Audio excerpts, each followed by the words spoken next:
let's get some questions from the audience. Our first question is from Christina. So, does Elon Musk really believe in free speech, or is he just a greedy billionaire? Does Elon Musk believe in free speech? This is relating to Twitter boss Elon Musk, who confirmed the social media platform is blocking content in Turkey ahead of upcoming presidential elections, which are happening today. He didn't specify details about which tweets would be affected or who made the request. I should imagine it's somebody on the president's side, though. Turkish President Recep Tayyip Erdogan has previously blocked the site and is facing a strong challenge in the election from Kemal Kılıçdaroğlu, the other guy. Musk wrote, "Did your brain fall out of your head, Iglesias?" That's him responding to our journalist who asked him. So he says the choice is to either throttle Twitter entirely or limit access to some tweets that are mildly critical of the president. Which one do you want? He said.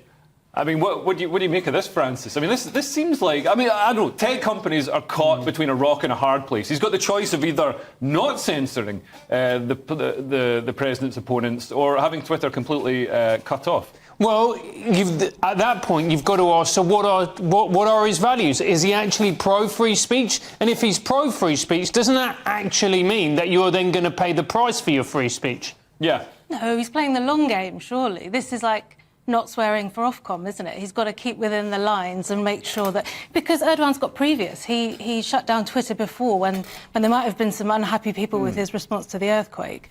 So he's got to do this, surely, for the greater good. It's interesting that you compare Ofcom to a dictator.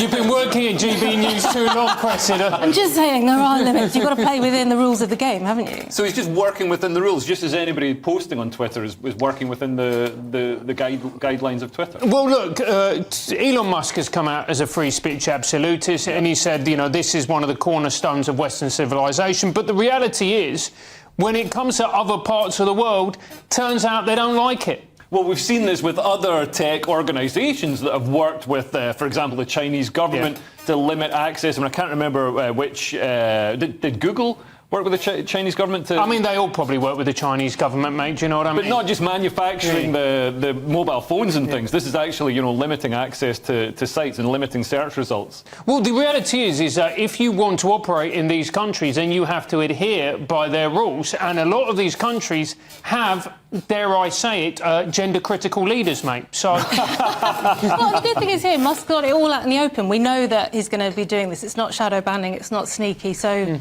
that's quite good, isn't it, to know what's going to happen? So he's being open about restricting free speech? Yes. I mean, that's not that great for somebody who's supposed to be a free speech absolutist. Well, the point is that we know it's happening, so you can kind of make it... You can adjust for that, can't you, when you're reading Twitter? But if he did just stick to free speech absolutism and turn down the president's request to censor his opponents, wouldn't people then be forced to access Twitter through VPNs and be able to have the full free speech experience? Well, we're not all tech brilliant smarty pants like you, Lou. I wouldn't actually know how to do that myself. Yeah, I guess, so that's an option, is it? We'd have to go to VPNs. Well, they would have to go to VPNs. That's what people do in China, and I think in Scotland as the SNP get increasingly authoritarian. But moving on.